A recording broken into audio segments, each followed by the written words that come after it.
All right, thank you for joining the Davis Download. We got a lot to talk about here tonight. We're gonna start off with Trump stimmies coming out. I'm gonna turn it over to you guys. What do you think? Pro free money. Pro free money. All right. Yes, Trump is announcing it. I think he put it out on Truth Social this morning. Okay. Oh. $2,000 stimulus checks heading out. He claims it's because of the tariffs pumping in. Now, here's a little tariff data for us to kind of guide our discussion. Yes, please. Here's what Trump said. And I looked it up to back it up. The tariff income for the fiscal year 2025, $215 billion. Now, the fiscal year ends in September, so we're now into fiscal year 26. Okay. So far, he has jumped it up for October. October brought in $36 billion in tariffs. And just for comparison, the Biden administration's policies on tariffs were bringing in about $10 billion a month. So Trump's almost quadrupled that with the tariffs that he has put out. And this is all on White House Gov. But he's saying because of these tariffs that he's brought in, he says everybody's a fool who doesn't believe in tariffs. And he says that these tariffs are going to be able to allow the government to send out $2,000 stimulus checks for everyday tax-paying, law-abiding citizens. What do we think? Well, it sounds great. Quick question: where did that? I guess maybe it's kind of where does that tariff money go? Like, where did that what does that $36 billion go towards? Other than me now having to put 2 quarters in at Aldi's to get a shopping cart. Is that what they do now? No, but we're getting close, dude. I mean, like, what does it go to? So that's great. We're making that money, but what it should go to? Probably the trillions of dollars of debt we have.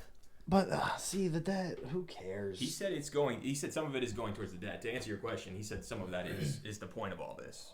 To pay off of their debt. To pay off the national debt, correct? So I'm gonna say Ramsey got another one. because it's not coming directly from the taxpayer, I'm for it. Because it's not coming directly from fine, but where is it going? Like where? All the tariffs overall? Yeah, like where? I mean, obviously, it's a very complex economic system. It always is, isn't it? Yeah, and I understand that, but it's. I mean, he says it's going to pay off the national debt. I'm sure it's going to pay bills. I mean, the government is always. What bills? What do you mean? It's bills? the government. Like, what are the... Corey, do you think we can just print money and just be okay? I mean, that's low key kind of what happens. But like, so this debt, like, so when my debt, I paid to Mohila out in Missouri for student loans, and I did pay for your car loan, your medical bills, all that. So I know where it's going. I mean, I know who I'm. So who is he writing this check to when the he's American government paying owes for the other debt? countries? Yeah. But what are they gonna do? They're not gonna do anything. Like that's what. Who cares about the debt? So you want them to back the U.S. dollar. So if you just don't pay them and you bully them and say, we're bigger than you, then none of them ever buy bonds and things like that. It's not that affects us. Yeah, it's not that we're bigger than them, bully. It's just like, what are they going to do? Stop working with us? So yeah. No, they're not. I mean, that's what they were trying to do anyway, right? Who? They were trying to move away China, Russia. I can't remember what it was called. Our enemies? What a surprise! They don't want to work with us. No, but I'm saying they were making, what's that pact? I can't even think about it. They were trying to make a new top currency instead of them using the dollar. Yeah. Man, it's gonna bother me. I mean, I can look it up. Anyway, so what they were gonna do was basically make this new form of top currency, and then that takes out the dollar. If the dollar isn't the top, that does affect you. That affects me. Your grocery prices are high now, but imagine if the dollar wasn't the top currency in the world. It'd be even crazier. Yeah, so like when the United States trades with other countries, it's usually done with the U.S. dollar, the U.S. currency. Okay. And so that helps strengthen the dollar, helps strengthen our country.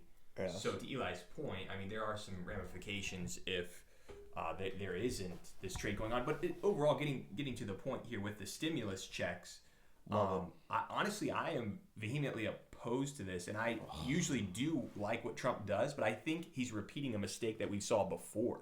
So when we look back to what happened during COVID, of course, the government shut down everything for the most part, and then they sent out the stimulus checks to get the economy going, get people spending. Obviously, when people aren't working, they aren't spending as much. And so I think the inflation Trump is seeing today and he's wrestling with, of course, Some of it is from the Biden administration. But to be honest with you, most people don't attribute this to Trump, but it was under Trump's administration that Congress sent out all that money. Yep. And the inflation we're experiencing now was actually under Trump, and it got attributed to Biden because he stepped into office right after it. And of course, some of the economic policies that he had impacted that as well. But I think if Trump does this again, it's a huge mistake because what we're seeing with like the price of meat skyrocketing, what we're seeing with some of the gas prices even as well. I think some of these things overall are because the government's just sending out money.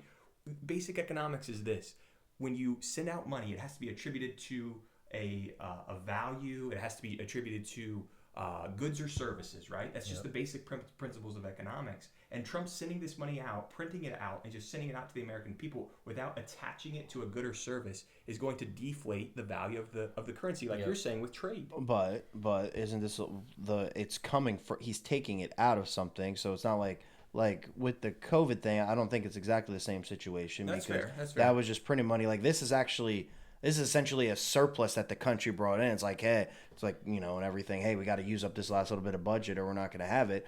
So him sending that out, I think it's slightly nuance. I think it's slightly different because at least it's coming from something. Again, if they're making $36 billion to give $2,000 out to every whatever the qualification of it is, there's still probably a couple bill left over. My question though is, so the Supreme Court, all that tariff stuff is going before the Supreme Court right now. Yeah. Do they have to, if they say, Trump, you're not allowed to set tariff policies, does all that money then have to be allocated somewhere else somewhere?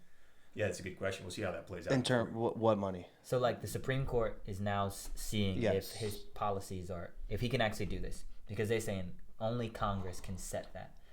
So the money that the Trump administration has already received from tariffs, if they say that's not legal, does that money have to then be put somewhere else? Maybe not back to those countries per se. Well, that would be absurd. Does it have to go, does it have to be allocated by, or does Congress then have to allocate it? But I guess the stimmy check would be an allocation that they could choose. I would think Congress would maybe want to do that. I don't know. But where else would it go? To our debt. All right, financial piece. Or to more wasteful spending through Congress. If Trump can get this as an individual, one item bill to go through, that I would assume it still has to go through Congress. I would assume. I don't know.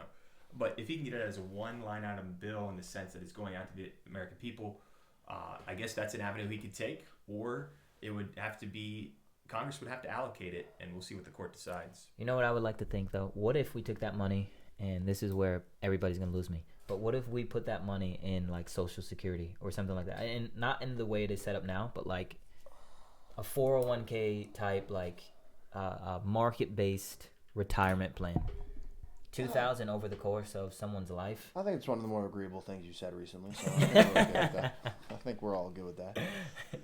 Yeah, we'll see. I'm interested to see how it plays out. I think that it would be a big mistake from the Trump administration, but I'm willing to kind of concede to your point that this is additional money, but I think it's kind of, like economists talk about how tariffs are indirectly a tax on the American people because you're paying more in expenses anyways. Yeah.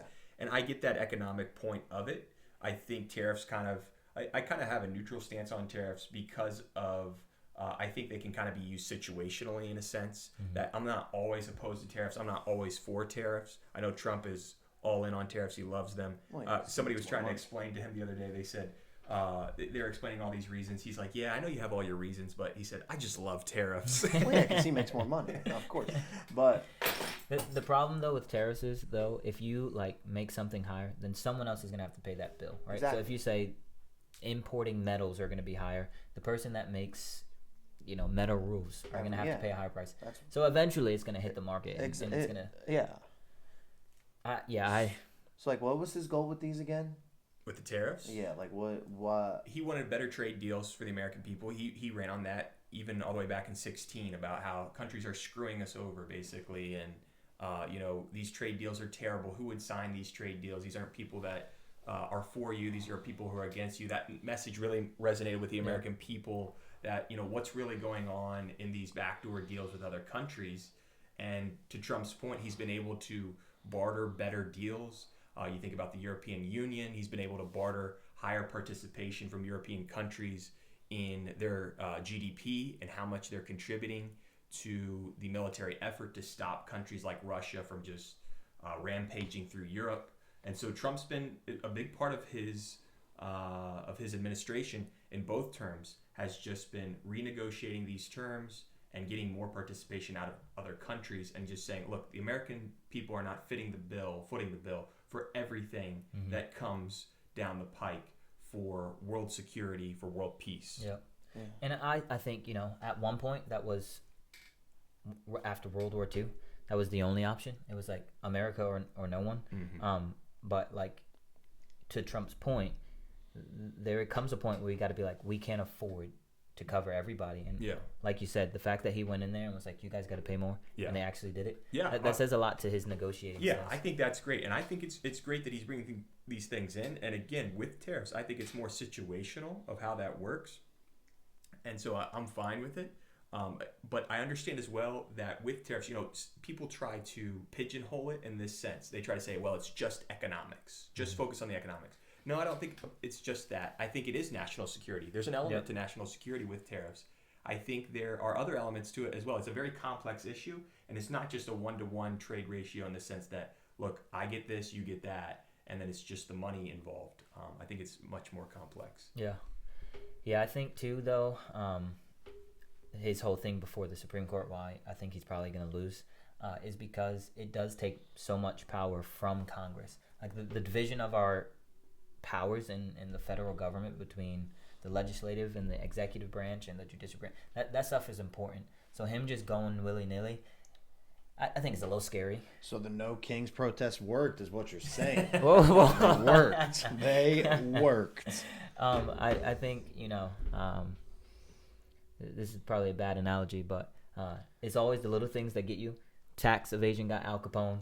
The tariffs will not that these protesters did anything of worth, because I still think they were a waste of time. So then another question that kind of goes with this, and again, not the best with economy, me, money and all that, me and Dave. When does the economic situation, when do we start have to saying, okay, Trump, this is kind of you? Because every negative keeps going back at some point. That's every president, though. Yeah, but I agree. But when does it become his ideas and his leadership? When is it the economy's not bad because of the previous president anymore? Like at some point, because if you think about it, for the last 10 years, he's been in charge majority of the time. So and this is more of a genuine question, when does the inflation, all this stuff, when does it become his policies and his ideas, and when can he stop saying and for lack of a better way to put it, footing the bill with the previous administration? I don't know. Yeah, that's a good question. I mean, how do you measure that, though? Because it's what happens in the previous administration usually trickles out to the next one. Yeah. So you can't just say oh, now this is yours, now this is, which is why I think every time any president says, oh, the last guy's fault, okay, a little bit, but I think both not just one. But like you said, the 2000 stimulus during COVID, 2020, whatever. Yeah. What time is 2000? That was what did I say? You said 2000, 25 years ago. He was the one who gave out the checks. He was the one who shut everything down. So that inflation, that Biden, you could almost make the argument now that a lot more of the inflation. I think again, COVID is that was a fluke thing, but a lot of what he did during it has created that thing. You know what I'm saying? It was necessary then, though, because you can't shut down, tell people they can't go to work, and then say, we're also not going to help you. Yeah, that's where both decisions were bad. That's where those were both bad, Trump. But that's what I'm saying. That's where, the current situation today, I'm kind of agreeing with you, but all those decisions he made no matter who came in next, didn't really set that next person up for success regardless. I would say, though, here's the thing, and again, not that I think Trump made all the right decisions back then, but in the start of COVID, there was nothing. You had nothing to go off of, So they were just making the best decisions that they had. I remember working at FedEx, and they were like, man, this thing's coming from China. Wash your hands every time you touch your box. They were legit squeezing hands in it. So we didn't know in the beginning. Yeah. But eventually, by the time some of these things that were lasting, like the measures of, lockdowns and things like that, we're already spiraling into the next campaign. Yeah. So, but that's an interesting point you make, because where we didn't know. So how can we now look back and be like, oh, the Democrats wanted to shut everything down and then want to do all this? They didn't know either. Just because they had a different idea of what to do, you know what? Yeah. See what I'm saying? By what you said, we can't necessarily be mad at here's the them difference, wanting though. to handle it the way No, they wanted to. I would say in the beginning, everyone's mentality was shut down. But then once data started coming out, and this is when obviously the transition from Trump to Biden, you have guys like Fauci saying this isn't real, that data isn't real. You got scientists being pulled off of YouTube, and I think that's when we crossed the line. So beginning, No, go ahead, finish your point. I was just saying from the beginning, like I understand, be as reserved as possible, but 8 months in, when you have more data, when you have other countries, and things like that. Yeah, there was a shift, I guess, to your point, is what you're saying, with what people were arguing. And this is where I disagree with Trump, is that he is not a principled conservative. A principled conservative response to COVID would have been, let's let it play out through the federalist process. Each local government, each state determining what to do, what's best for their citizens, right? Mm-hmm. What's good in Florida's climate is not the same what's good in Washington's or Maine's climate. You can't tell me that should be the same equivalent response across the country. So a federal response from Trump giving Fauci, who gave Fauci the position and the power to do all these things? It was Trump. Correct. Trump did that. It turns out Fauci was a left-wing hack. But bad hire. He was a bad hire. And Trump gave him all that power and authority. And that's where Trump is not a principled conservative, in this sense that he wanted a strong federal response. He wanted the government to step in. He wanted Fauci to be the star. Remember those daily press conferences he would hold? Fauci was standing right behind him. Yep, He'd give him the microphone. I was like, Trump, what are you doing? And Trump said, we're just going to do a couple weeks to stop the spread. And then it turned into, we're going to do a few months, and then more and more. And that's where he's not the principled conservative that many people think and say that he is, and many people accuse him of being. So my point with all this is that from the get-go, Trump didn't get the policy right because he doesn't have the principles to guide him across the board with these things. When you're just winging it and you're just doing what's popular opinion and you're just kind of shooting from the hip with these things, I think that's where you get misled. You put the wrong people in leadership and authority, and then it leads to the stimulus checks, which we had to do, to Eli's point. Yep. We had to do them because, guess what? Trump just shut down the country for months. What are we going to do? You got to give people money. And so you see how these things spiral when you don't have a principled response. If he had from the get-go let the local governments handle it, you don't have to do the stimulus checks later on. We don't have the inflation that we have today. And he probably doesn't lose the election if he had done a more measured response. I think so. I think you're right. To the stimmy today, I think if it does get passed, everybody's talking about, everything's too expensive, everything's too much. Hey, put that $2,000 somewhere safe. Don't go and spend it on donuts, Taco Bell, and whatever. Corey, come on, Corey. What you got to say? Pay off that debt. We'll see what happens. Pay it off. Don't wait. You'll feel better. You won't get anything fun out of it. But it's like brushing your teeth. When you're a little kid, you're like, man, why do I need to do this? But when you have teeth at 17, it's sweet. Well, yeah, I guess. Amen. We'll see. Speaking of money, I hear Trump sued Cornell. He did. Let me give you some info on that. We'll jump into that one. So there was a Cornell University settlement. If you remember a few months ago, there was this anti-Semitism spreading across these campuses, right? And on these campuses, the response from the universities and their administration was very lackluster. Oftentimes, they were dodging the questions. I think Harvard's president had to resign because of this. I thought she had to resign because she plagiarized everything. That too. I think that was an element. But she did come before Congress. I remember that. And they were investigating what was going on. So anyways, with Cornell here, we've kind of, everything's kind of been settled out. And the settlement was this, off of their discrimination. A $30 million penalty over 3 years, so we're assuming, around $10 million a year, that Cornell will pay to the U.S. government. And then along with that, they have a $30 million payment to U.S. farmers over 3 years. And again, all of this is based off the fight against anti-Semitism that the government is pushing. And the deal that Cornell gets out of this, what do they get out of this negotiation? Of course, I think the lawsuits stop. I would assume that the government is pursuing them in, and then as well, Cornell is now eligible for federal grants that they were previously getting before. And this is all from White House Gov. But anyways, let's jump into this. What do we think about the Cornell settlement? Quick question. Yeah. Why are farmers involved? That's a great question. I was thinking that too. What do you think about that? What's the connection? Is it just like, hey, you're going to pay these people? Because why not? Probably a major, maybe like a voter base. I was going to say that. It sounds like the base. Support. Yeah. I mean, Trump's biggest supporters are rural people, so it's definitely that. Yeah. That makes sense. I honestly, all those colleges should have been sued. And should the government sue private institutions? I think when they hurt individuals, yes. Most of the time, these big colleges, they're going to crush the little man. But the government's the bigger bully. Who can play referee. He comes in and says, no, you're not going to treat these people like that. I'm going to step in. And that's part of the government's role. Part of their role is to protect citizens, to protect the people that are within our borders. So if they didn't sue, that would be more concerning.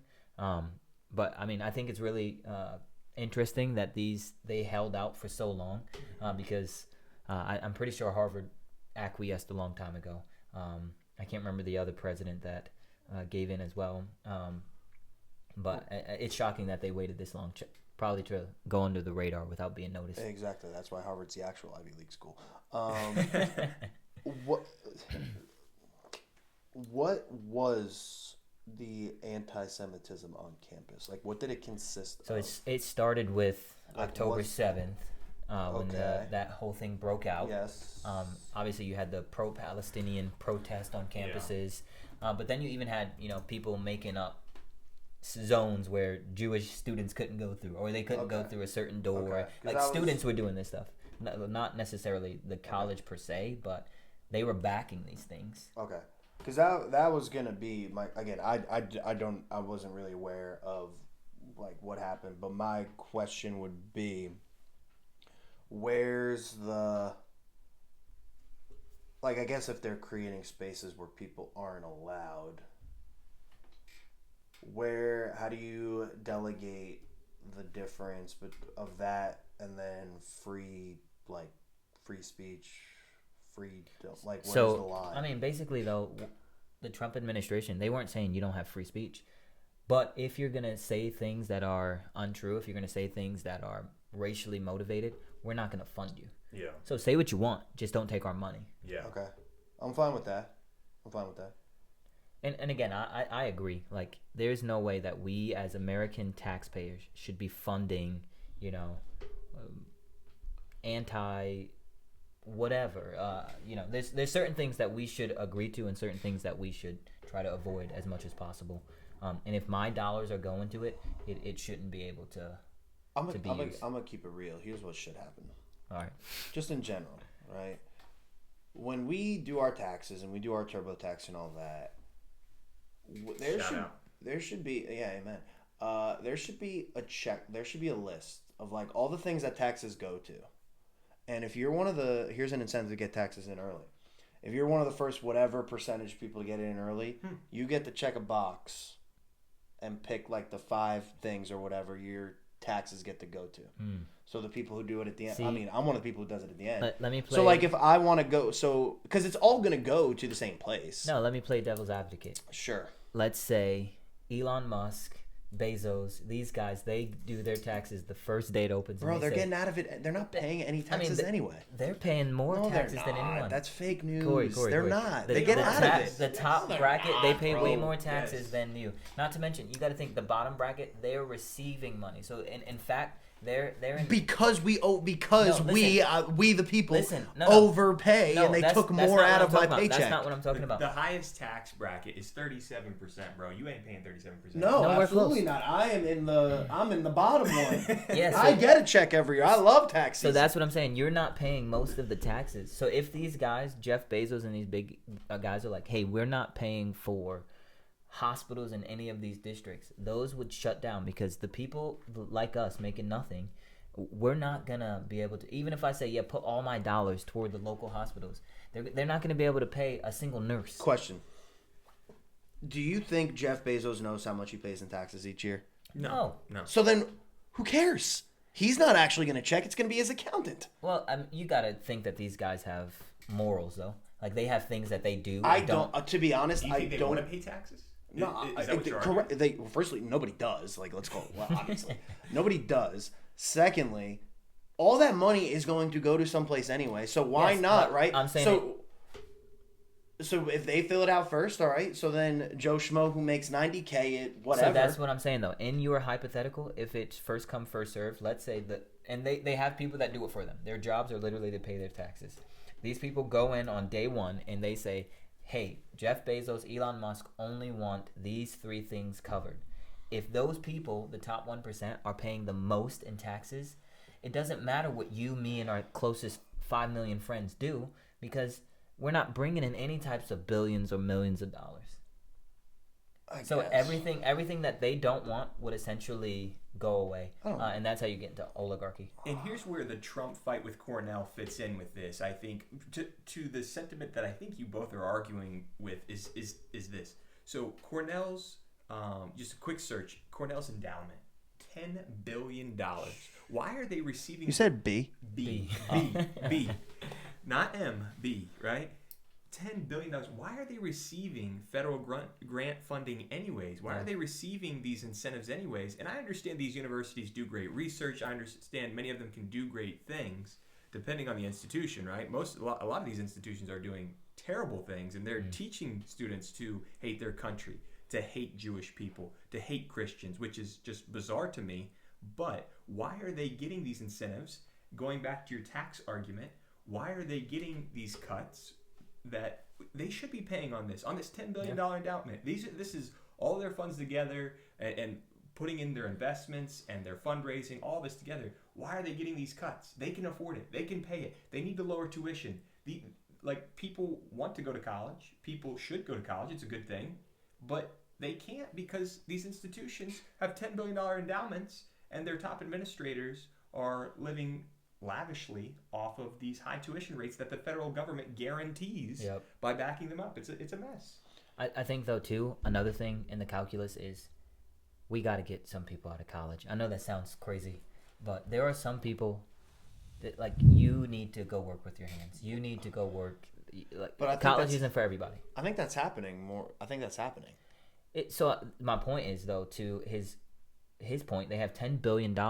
Firstly, we're going to take in less students. We're going to, try to get people where they're at. So that $10 billion could be used a lot more effectively than it is being used now. Obviously, it's just sitting there.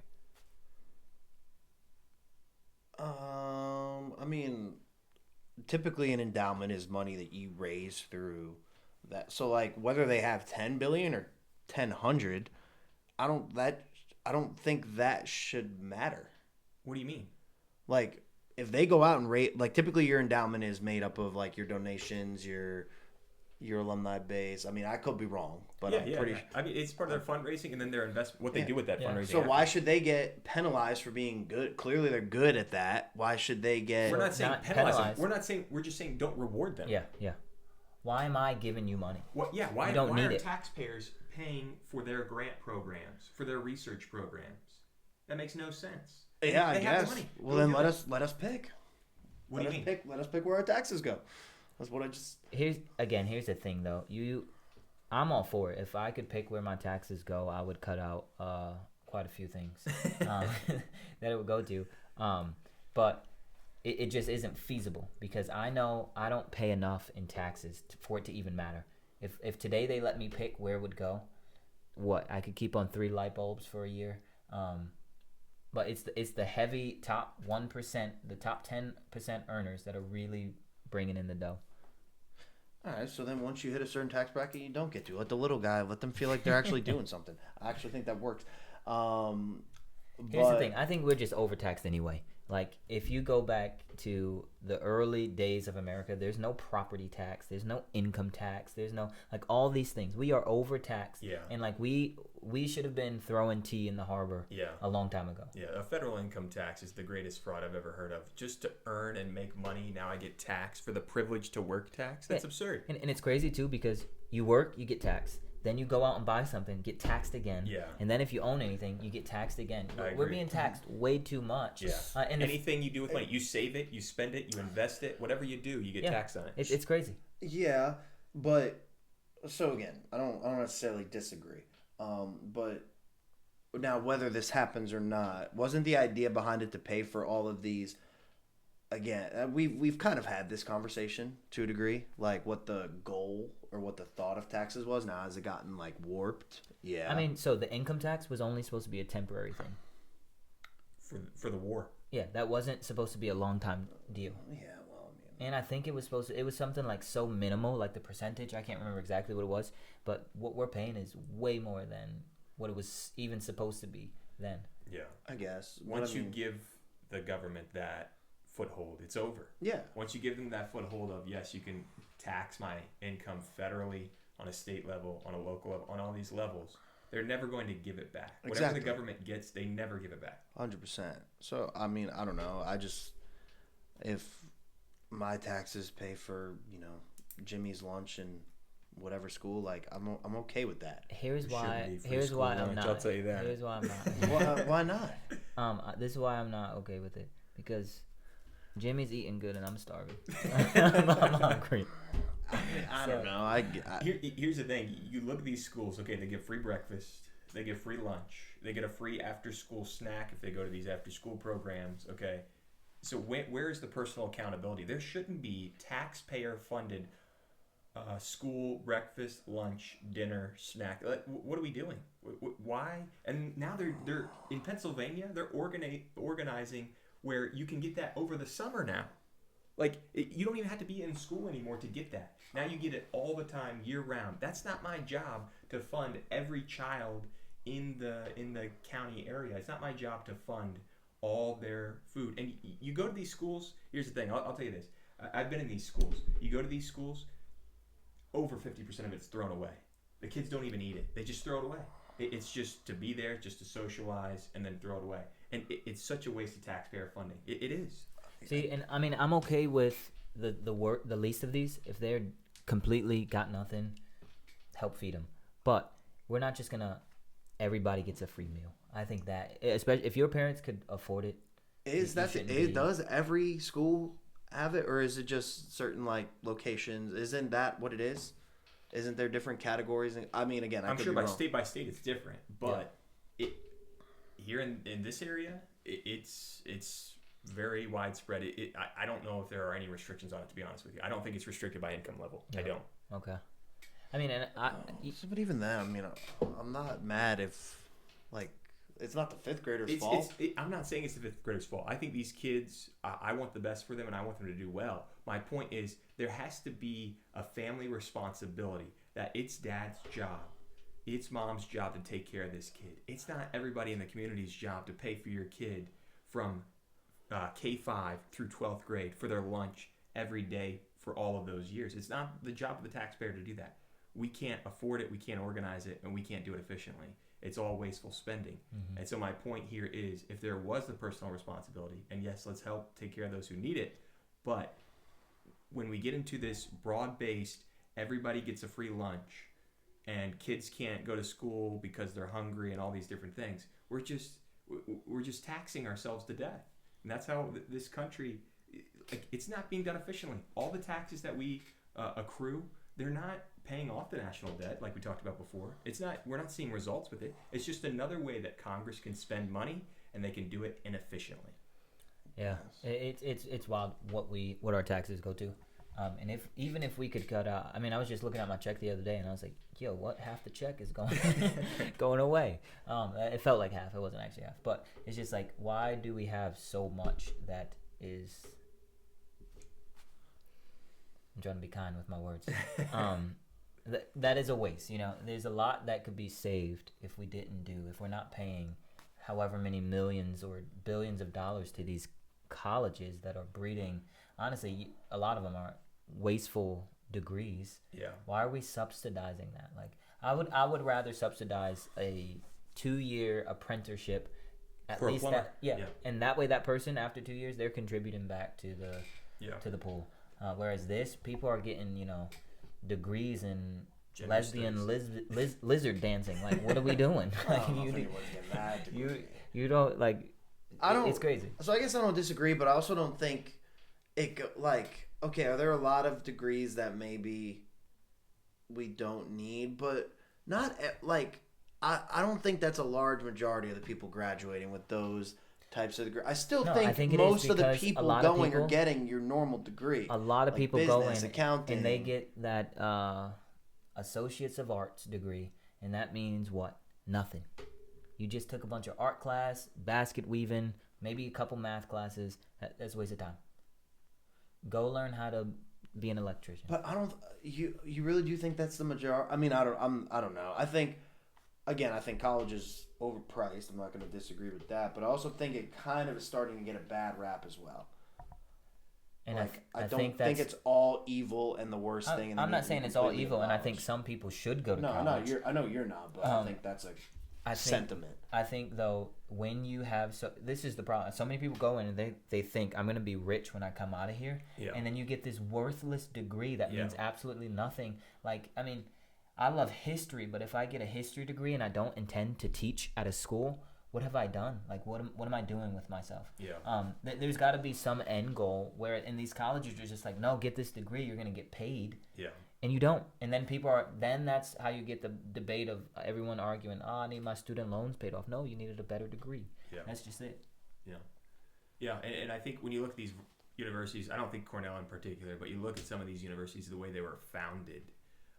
You think of like a Harvard. These were institutions founded to train missionaries, to train preachers, to train teachers, to share the message of Jesus Christ. And getting back to what we originally talked about, when these universities have so distorted themselves from their founding, and they have now committed to tearing down Western civilization and Western values, and they've committed to tearing down Christianity and Jews in this instance here with this discrimination settlement that took place.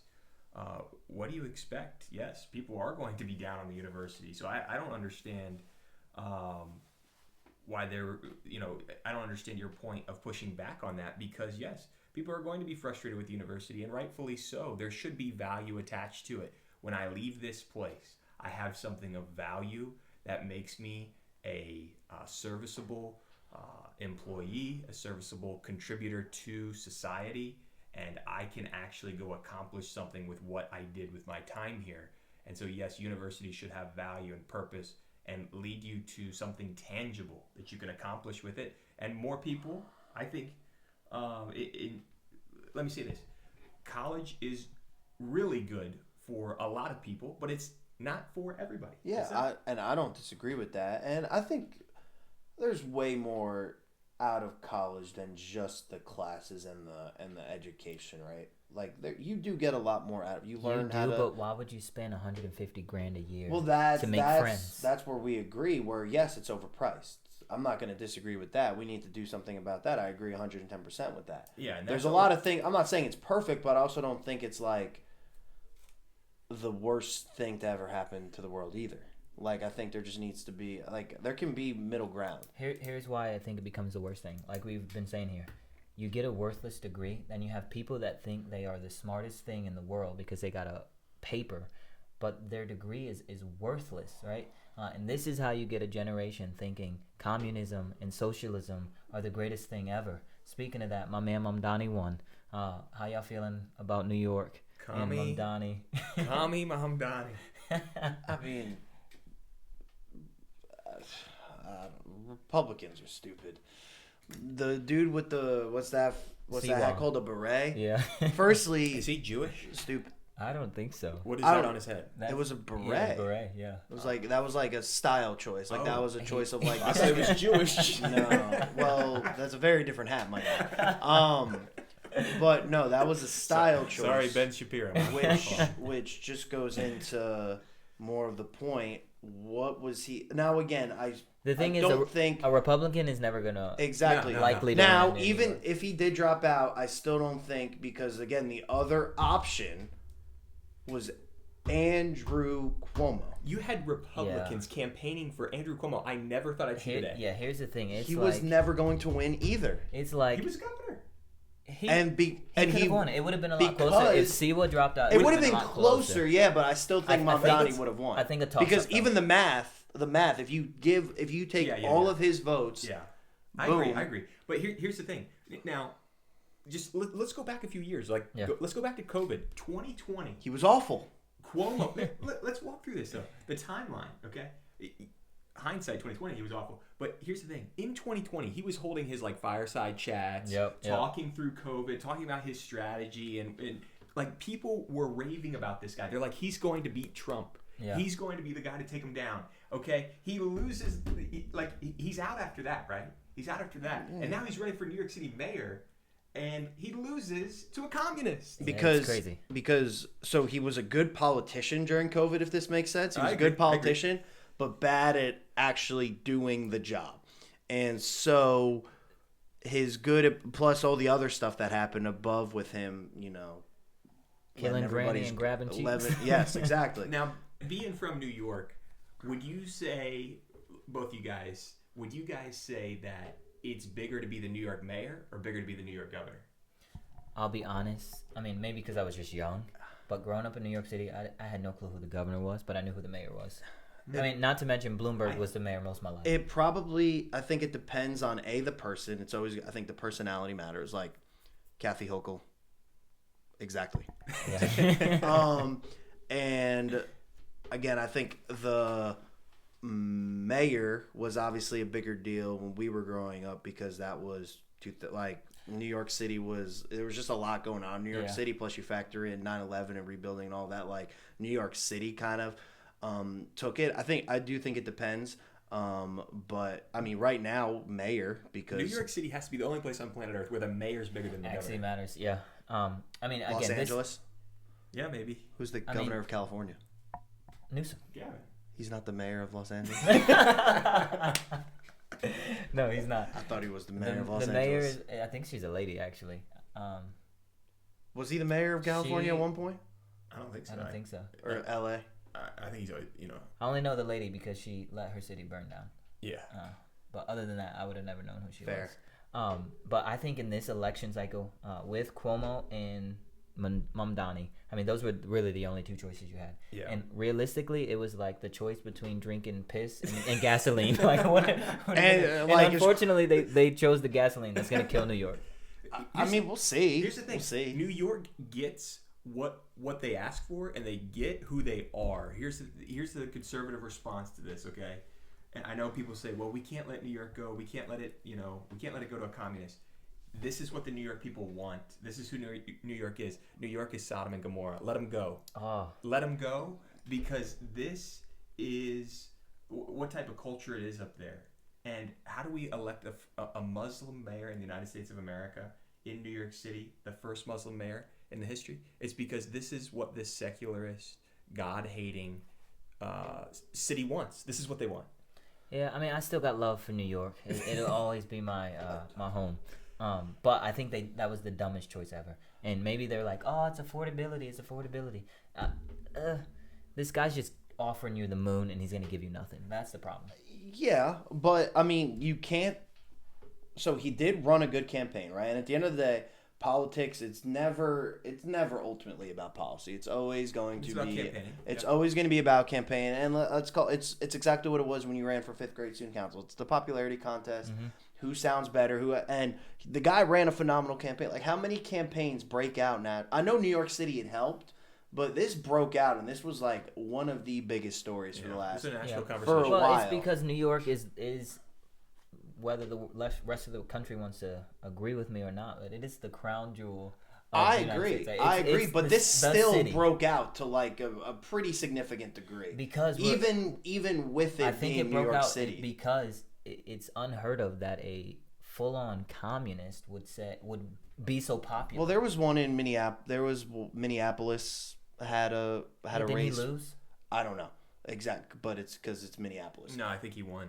Did he? No, I think he did lose. Did he lose? I think the incumbent ended up winning. I could be wrong. I saw he gave a victory speech in some Muslim language. No, I think he got AI'd by the because it was the incumbent guy giving a speech, and I think he got AI'd. It was a fake video.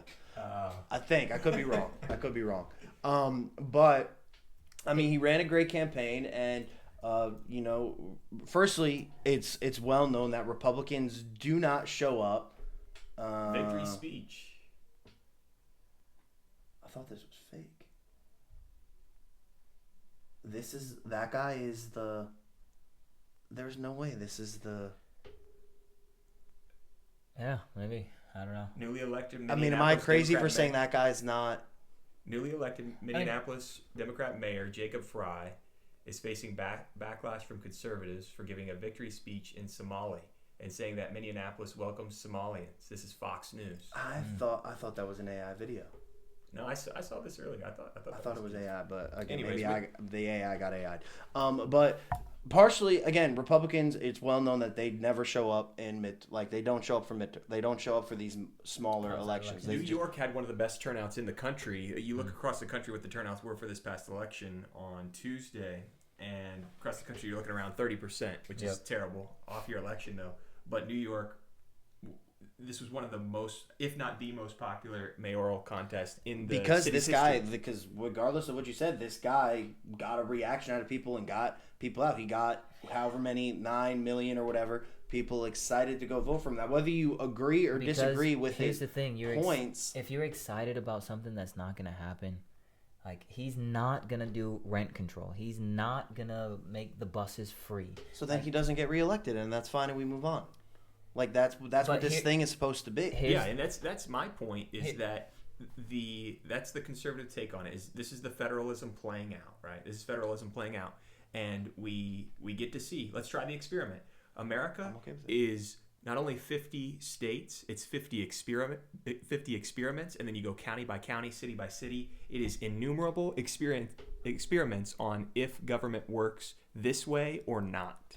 I think the issue is going to be, though, it's always, here's the thing with communism and socialism and all these things every time. They're always like, well, we just didn't do it to its fullest extent. Yeah. So I think we opened the door, and now it's just going to be like, no, it's only because Mamdani didn't go all the way. Yeah. And then the next person's going to be even more radical and even more and even more. But then they probably lose. But here's the thing.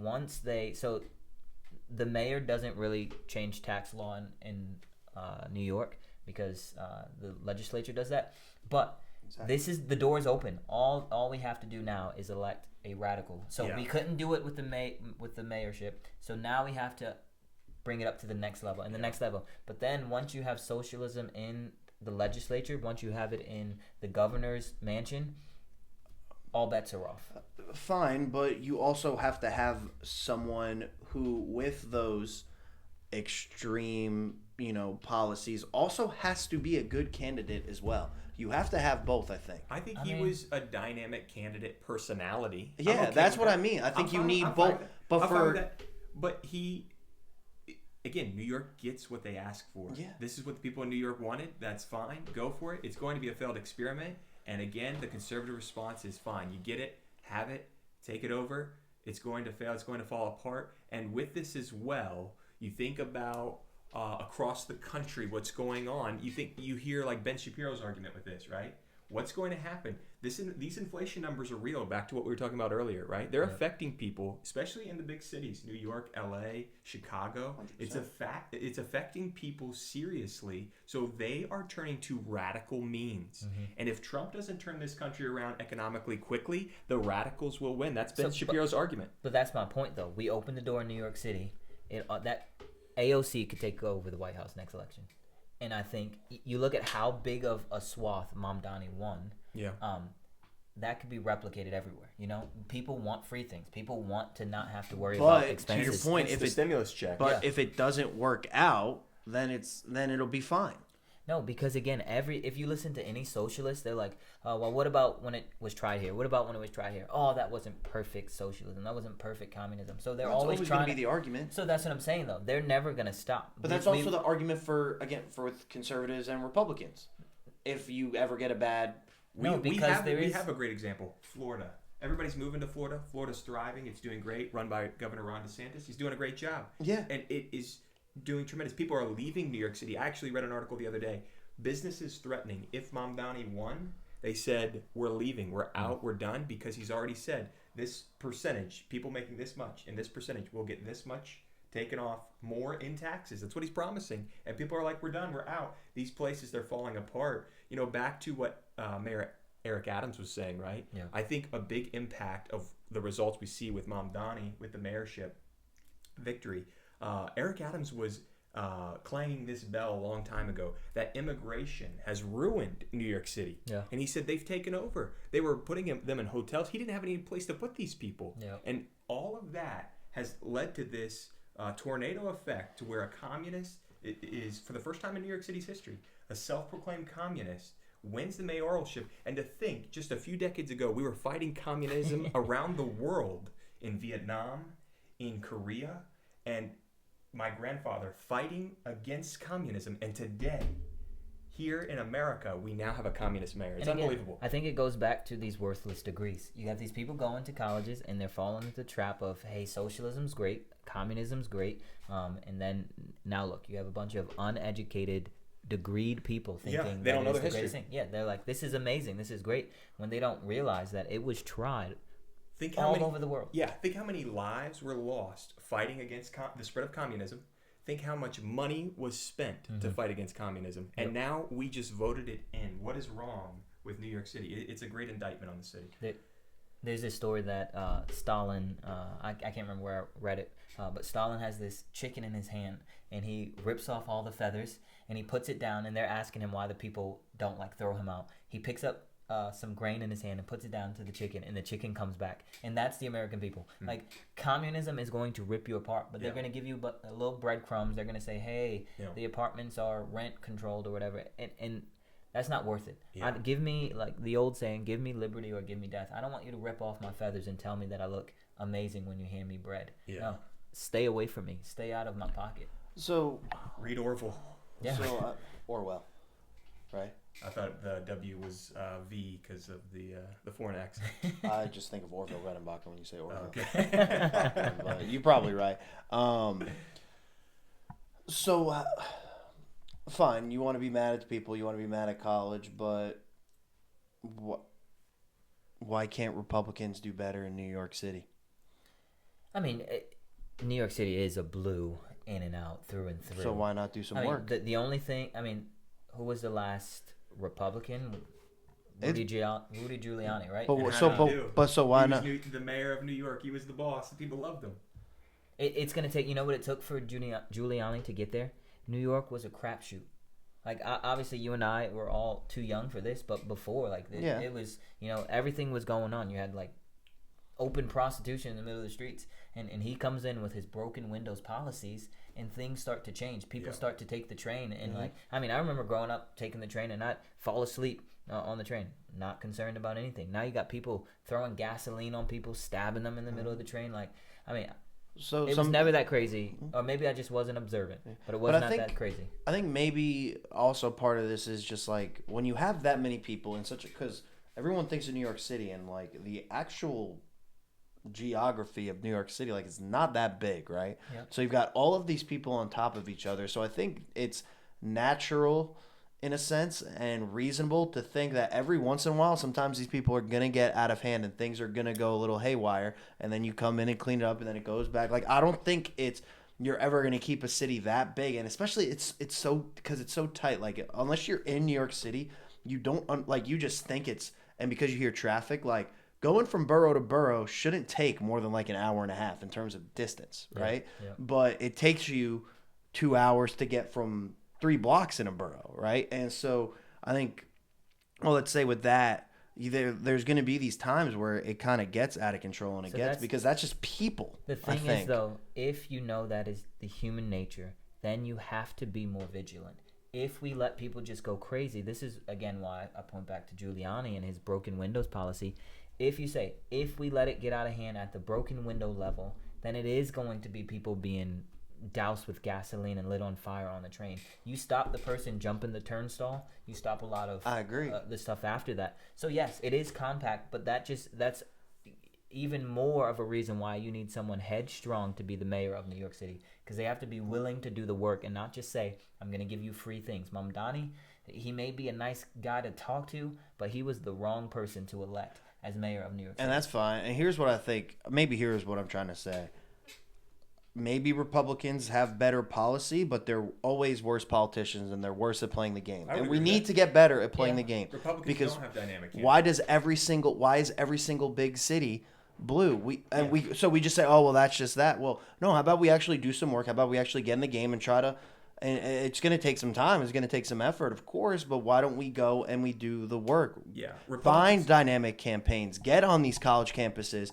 We tried. They killed Charlie Kirk. Yeah. Here's the thing. The Republicans do not have dynamic candidates for the most part, and this is kind of my concern about what's going to happen with the Republican Party. You look at what just happened in this election. It was a left wave. I agree with the left on this, that they won across the country. You look at the Virginia governorship, you look at the New Jersey governorship, and you look at the New York City mayoralship.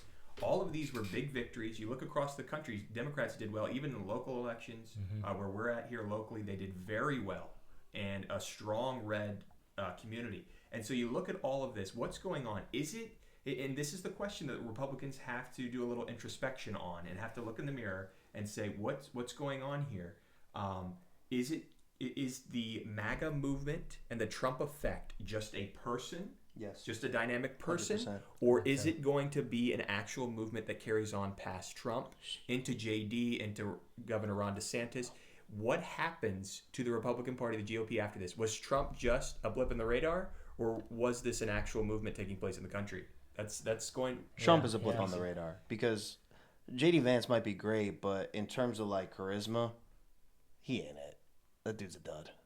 He is. In terms of that, in terms of the GOP, playing the game. Are you going with DeSantis or are you going with JD? I don't think JD is winning a nationwide election. He is not dynamic enough. I think he's quicker though with his like snaps than. But they're not Ron good DeSantis. ones.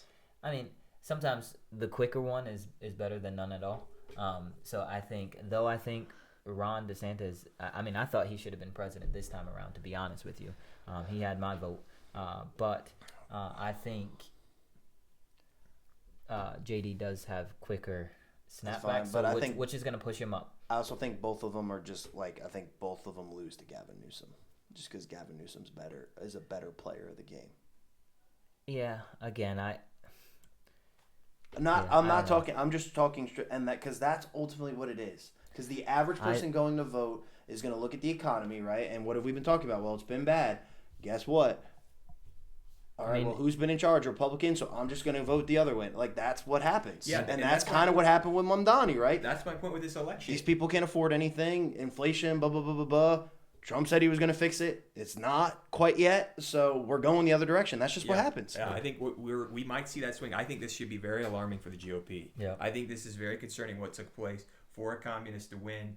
For these, like you look at Virginia. Virginia probably is more blue than it is red. I don't really think it is purple in that sense. I think it does lean left because DC's right there, and you get all these communities that build out from DC.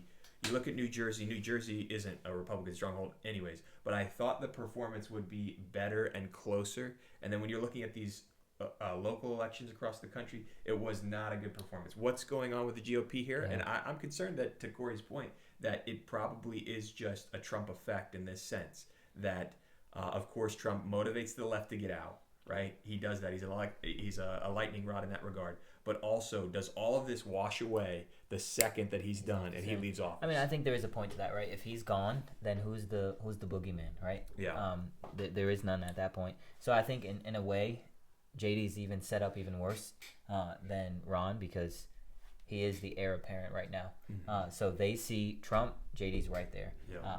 Whereas Ron DeSantis could say, hey, I went against Trump in the last election. I went, and put that point out. But I would say, I mean, just looking at the country, looking at governors and things like that, I don't think there's a more productive person than Ron DeSantis. No, I think great. Again, this goes to my point. If it was solely based on merit and solely based on what you do and solely based on policies, that's a different discussion. Unfortunately, that's not the world.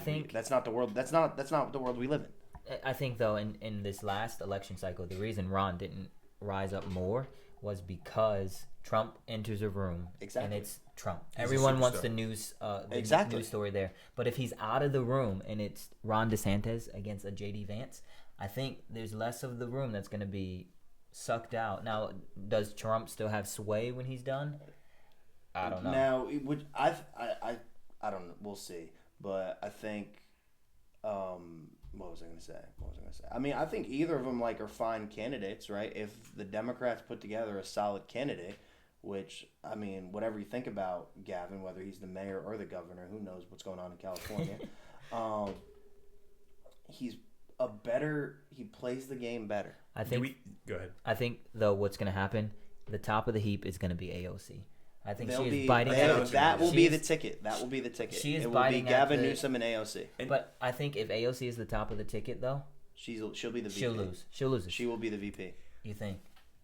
Because they're going to try to set it up. They're like what you said. I They're going to try to here's- set it They're up. going to need to. Here's why it couldn't work though, because she is full on trans whatever. She's full on socialist, where he is trying to play the middle road right now. Which is They're why. going to need to neutralize, and then Which is why he's going to be the head. When you look at the He's gonna be dynamics, the top of the ticket. you're not going to want to go New York, L.A. for candidates. They're going to want to. It's got to be mid. It's got to be something in the middle. To try to. That's what they try to do with Kamala, and look what that They're going to homeboy try did. to get that Rust Belt back. What was his name? Tim Walz. Tim Walz. Forgettable name right there. Exactly. I mean, who else was she gonna pick? Pete Buttigieg. That wouldn't have worked either. Honestly, he's gonna run. Honestly, that one might have. Here's why I think it's not going They to work should have out for picked him. Shapiro. Shapiro would have won the election. But here's why they couldn't, because he's Jewish. They can't say, you can't advocate, free Palestine and say, hey, I got a Jew on the ticket too. Yeah, he's going to run too. Shapiro's going to run. Buttigieg is going to run. I wouldn't be stunned. Depending on how things go in New York, could this new mayor run? Mamdani. Is he old? Will he be old enough? That's true. I don't know. Will he be 35? I think so, yeah. Is he 35? I don't 33? know. Oh, okay. So he's going to need a little time to the next cycle. I think Pete fizzles out quick. Again, he didn't win the last time. He was not even close to winning last time. Mm-hmm. So is he still on paternity leave? No one can find him. But here's kind of my other thing, where if you look at most of the people who voted, Mamdani cleaned up with women. Yeah. It was 90% of women who went to vote. The GOP has a problem with young women. Yeah. They've got and again, a lot of the commentators I see, they just say, well, they shouldn't be allowed to vote anyway. Well, that's dumb. That's stupid. That's not happening. And that's low-key kind of crazy. So you got to figure it out. That's why this guy listens. Yeah, I don't know what you're listening to. Low-key kind of crazy. That's high-key crazy.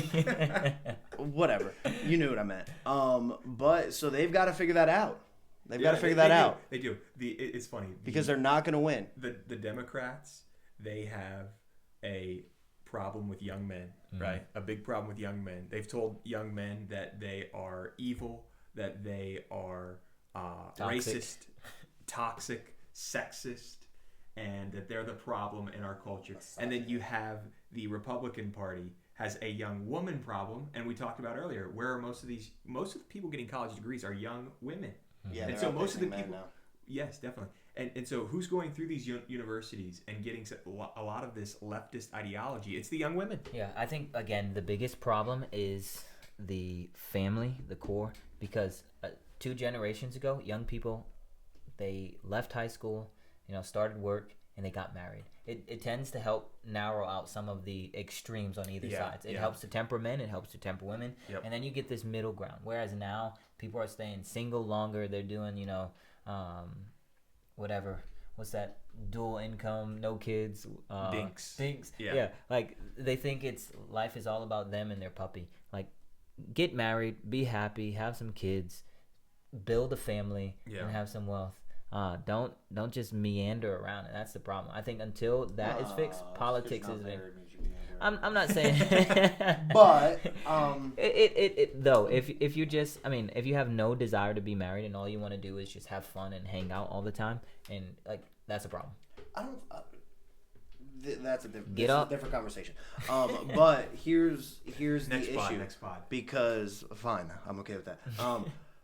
The thing is, who's more likely to go out and vote? A 25-year-old woman or a 25-year-old man? I'd say a woman. 100%.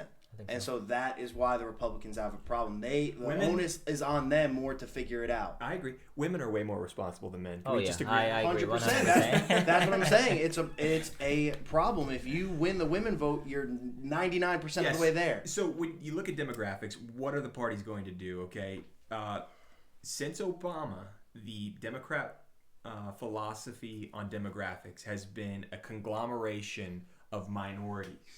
Okay, they are making a shift. To your point here, Corey, they're making this shift where it is getting very white, young, female. So that's an interesting dynamic that they're including in that. And you look at the Hispanic vote has strongly shifted GOP because of the traditional values. Yeah, but we'll see if that continues if it carries. because of If they with get ICE around, and everything. Yeah. Yeah, I don't know. I think most Hispanics in the country, law-abiding, God-fearing. Yeah, but they still Hispanics probably don't love the idea of ICE, I would think. I mean, it's actually baffling, the argument for people that come into the country legally. They are usually more like pro border because they're like, I waited my time. Yeah. I think a lot of these people, That's fair. A lot of them who are hardworking people who are in the country the right way legally. I think a lot of them are like, yeah, we didn't like them in our home country. We don't like them here, so get rid of them. They're okay with that. So we look at those demographics for the Republican Party. They are adapting, and young men, of course, are the message of the Republican Party has been resonating with all the work that Charlie Kirk did in grafting them in to the umbrella of the GOP. It'll be interesting to see how that changes back to the stuff with Trump, right? Trump's leaving. He's heading out. Who's going to be that next person? Is it going to be... There's a lot of people vying for the position in the Trump administration. Yeah. Marco Rubio. And then on the outside, you have a Ron DeSantis. You have a J.D. Vance on the inside. Who's it going to be? I'm interested to see that type of war. Or is Trump going to get out of the way? You can't believe he's actually going to try to stay. I don't necessarily believe it, but I don't think it's crazy to... He's not going to go, all right, guys, bye. See you later. It was real fun. I mean, if you think he's going quietly into the night, that's just as crazy. I think he'll tweet just as much as he did, but I don't think he's going to try to continue forward. I think he's going to lob it up there. He's going to give it he's going to be like, he's going to test the temperature. I reject the premise of your argument and question because, as we mentioned before, there are constitutional restrictions that do not allow that to happen. I'm not saying that I'm saying he will want to. That's all I'm saying. I mean, who wants to give up power? Every person that gets power thinks they want to stay in forever. Yeah, look at the influence that Obama had even over the Biden administration. Yeah, he's fine to have it influence, fine, whatever. But he's already made the joke once or twice. That's fine. That's fine. And to Eli's point here, when George Washington set the precedent to leave after 2 terms, the King of England said he's the greatest man on planet Earth because nobody would do that. Nobody would give up power when they have it and when they're in that position. Yeah. That's the precedent. We said it. We've established it as constitutional after Democrat FDR tried to go for indefinite terms, by the way. Again, he tried to keep going and going and going, but guess what? We had to put it in a constitutional amendment to stop that because the Democrats, whenever they get power, they hold on to it, and they never let go.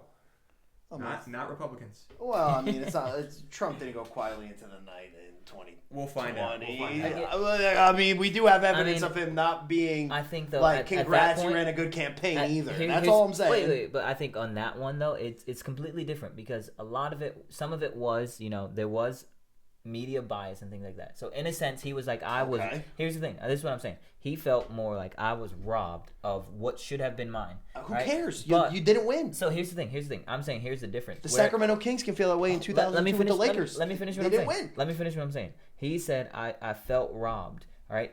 Whereas this time there is no feeling of being robbed because there was no opportunity to win. So that's like, to your analogy, someone's in the playoffs. The team that lost the first round can't be like, man, we should have won the trophy. Well, no, you had no chance. You had no opportunity. I guess, I don't know. I mean, it's not. I don't think it's outside of the. Now, again, I think a big problem with the left's problem will be this: is if their base is more white women, right? If that's the core of their base, but yet outwardly they make this appeal to everyone except white women, right? Because it is not. You look at the policies, right? It's everybody pretty much except white women. Yeah. Especially straight white women. So I think that'll start to eat at itself too. Yeah, we'll see. We will see.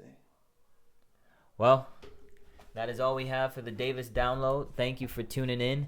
Again, check us out. Instagram, TikTok, YouTube, Apple Music, Spotify, anywhere that you get your podcast. Tune in. We'll see you next week.